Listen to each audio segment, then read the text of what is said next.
ओला dock YouTube channel को subscribe करें और बेल आइकॉन को दबाना मत भूलें। अस्सलाम वालेकुम, I am clinical dietitian Ayesha Nasir और आज की इस वीडियो में हम डिस्कस करेंगे ये जो रमज़ान में लोगों को गैस का मसला हो जाता है, इसकी वजूहात क्या है, इसको ठीक कैसे करना है, कौन सा कहवा इसके लिए इस्तेमाल किया जा सकता है, कौन सी चीज़ें खानी हैं और कौन सी चीज़ों को अवॉइड करना है। पाकिस्तान के टॉप डॉक्टर्स के साथ अपॉइंटमेंट बुक करें, वो भी पेशेंट फीडबैक देखते हुए।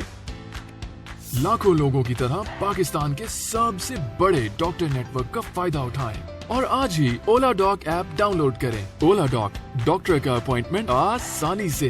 सबसे पहले हम देख लेते हैं वजूहात क्या होती हैं। बड़ी और बुनियादी वजह होती है कि आप 13 से 16 घंटे भूखा रहने के बाद एकदम दूध सोडे का इस्तेमाल करते हैं। किसी भी बेवरेज का इस्तेमाल जो है वो बहुत ध्यान से करें।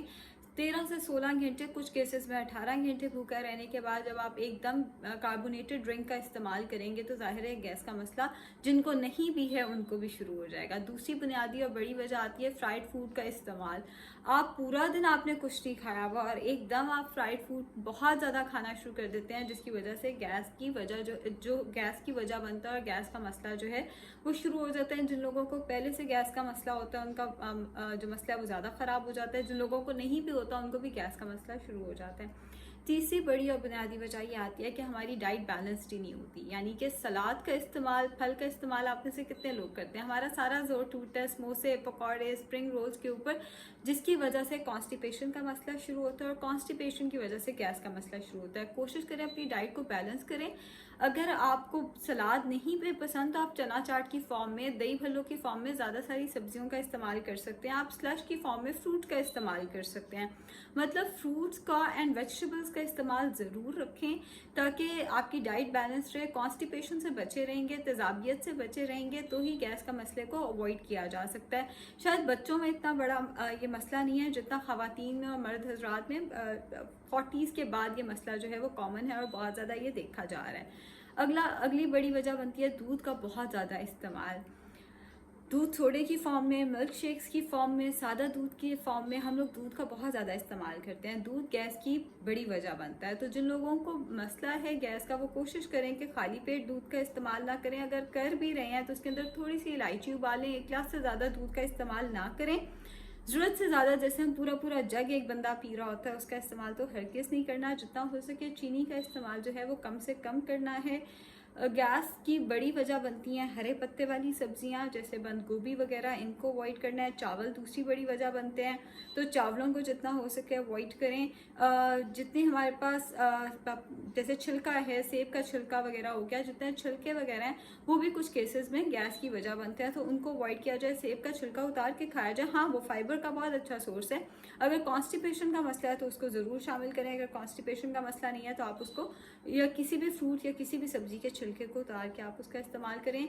अगर आप सब्जियां खाना चाहते हैं तो उनको कच्चे सब्जियों के बजाय आप उनको थोड़ा सा पका के इस्तेमाल करें, बजाय इसके कि आपने कच्ची सब्जियां इस्तेमाल करनी है। इसके अलावा एक और बड़ी गलती जो हम करते हैं वो ये करते हैं, अफ्तार से लेकर सहर तक हम एक कुर्सी पर बैठे रहते हैं, टीवी देखते रहते हैं, रमज़ान ट्रांसमिशंस देखते रहते हैं। फिजिकल एक्टिविटी ना होने के बराबर होती है। अफ्तार से पहले हम कोई काम इसलिए नहीं करते कि भाई रोज़ा लग जाएगा। सहर के बाद हम कोई काम इसलिए नहीं करते रोज़ा लग जाएगा। अफ्तार से लेकर सहर के दरमियान में हम कोई फिजिकल एक्टिविटी, कोई एक्सरसाइज वगैरह नहीं करते, हिम्मत ही नहीं है, ज़्यादा खा लिया। तो अगर आप इस तरह की मतलब अपनी फिजिकल एक्टिविटी बिल्कुल नहीं रखेंगे, एक सोफे पे पूरा दिन गुजारेंगे तो जाहिर है आपकी डाइजेस्टिव इश्यूज शुरू हो जाएंगे, हाजमे से रिलेटेड मसले मसाइल शुरू हो जाएंगे और ये गैस की बुनियादी वजह बनेंगे। अफ्तार के 1 घंटे बाद कोशिश करें कि 1 घंटा नहीं तो कम से कम आधा घंटा वॉक ज़रूर करें। अपनी थोड़ी सी फिजिकल एक्टिविटी ज़रूर रखें। सेल्फ पिटी से बाहर निकलें कि भाई हमने तो रोज़ा रख के पता नहीं क्या काम कर लिए। सहर के बाद अगर आप सहर के बाद अगर आप वॉक कर सकते हैं आप उस टाइम पे करें। अफ्तार से पहले कर सकते हैं आप उस टाइम पे करें, नहीं तो अफ्तार के 1 घंटे बाद डिनर से पहले आप वॉक ज़रूर करें। मतलब एक जगह पे बैठ के अगर आप बैठे रहेंगे तो आपके डाइजेशन के काफ़ी मसले मसाइल जो हैं वो शुरू हो जाएंगे।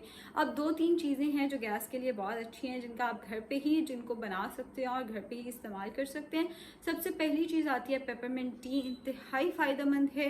इसका इस्तेमाल कैसे करना है, आपने 1 चाय का चम्मच सौंफ ले लें, 2 से 3 हरे रंग की छोटी इलायची और 15 से 20 पुदीने के पत्ते ले लें और इसको 3 से 4 कप पानी के अंदर पका लें। जब अच्छे से उसको उबाला आ जाए तो आपने ये चीज़ें बेशक इनको स्ट्रेन कर लें, बेशक आप इसे कप के अंदर डाल के बेशक इन्हें चबा के खा लें। सो बहरहाल इन चीज़ों का आपने 3 से 4 कप आपने पेपरमिंट टी बना के अपने पास रख लेनी है। अफ्तार से सहर के दरमियान एक एक घूंट करके या बेशक एक एक कप करके आपने इसका इस्तेमाल करते रहना है। ये डायूरेटिक नहीं है, इसको पीने से यूरिन ज़्यादा नहीं आएगा, ये पानी की कमी की वजह नहीं बनती। सो आप इसका अफ्तार से सहर के दरमियान में इस्तेमाल कर सकते हैं। अगली चीज़ आती है कैमोमाइल टी। कैमोमाइल टी बनी बनाई आपको मुख्तलिफ स्टोर्स पे पड़ी हुई मिल जाएगी, आप इसको ऑनलाइन भी ऑर्डर कर सकते हैं। जैसे ग्रीन टी बनाते हैं वैसे ही कैमोमाइल टी बनती है। पानी गर्म किया, उसके अंदर साशे डाला, उसको डाल के ढक के रख दिया, 2 से 3 मिनट के बाद उसका इस्तेमाल कर लिया, वो भी ब्लॉटिंग के लिए, गैस के लिए बहुत अच्छी है। तीसरी चीज़ आती है तुख मलंगा या चिया सीड्स, दोनों में से किसी भी चीज़ का इस्तेमाल किया जा सकता है। जो भी ड्रिंक आप अफ्तार में इस्तेमाल कर रहे हैं, अव्वल तो सादा पानी का कोई निमल बदल नहीं है, बेशक सादा पानी के अंदर ही 1 चाय का चम्मच चिया सीड्स या 1 चाय का चम्मच तुख मलंगा डाल लें। जब वो थोड़ा सा फूल जाए तो आपने उसका इस्तेमाल करना है। ये भी गैस के मसले को रोकने के लिए इंतहाई फ़ायदेमंद है, गैस को ठीक करने के लिए इंतहाई फ़ायदेमंद है। इसके अलावा अगेन सिर्फ डाइट ही नहीं है, फिज़िकल एक्टिविटी बहुत ज़्यादा इंपॉर्टेंट है। फिज़िकल एक्टिविटी अपनी अच्छी रखें, वाटर इनटेक अपना अच्छा रखें, जितना हो सके खुद को एक्टिव रखें। पानी का इस्तेमाल जो है वो 8 से 10 ग्लास रखें एंड चाय को, कॉफ़ी को जितना हो सके आप अवॉइड करें। हरे पत्ते वाली सब्जियों को जितना हो सके आप अवॉइड करें। फ्राइड आइटम्स को अवॉइड करें। फाइबर का इंटेक अपना अच्छा रखें। दूध की बजाय दही का इस्तेमाल करें। शुक्रिया।